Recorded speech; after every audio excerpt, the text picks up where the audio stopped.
Bismillahirrahmanirrahim. Hello friends, Assalamualaikum. Welcome back to the Next Language Club at English with Arifa Miss. I'm Sadika from Chattogram. So friends, today is last part of uses of preposition. এটা হচ্ছে আমাদের last part uses of preposition এর part 11 on over. আমরা কিভাবে বুঝবো কখন আমরা on over ব্যবহার করব? তাহলে চলো দেখে নিই। স্পর্শ করা অবস্থায় উপরে হলে তখন on হবে এবং স্পেস রেখে উপরে হলে over হবে।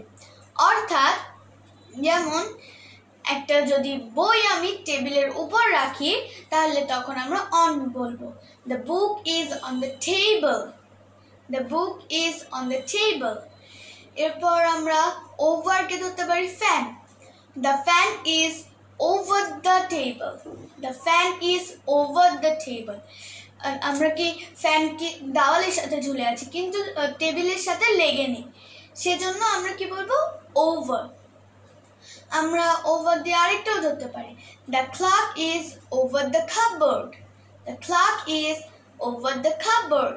So that's all for today. Allah Hafiz.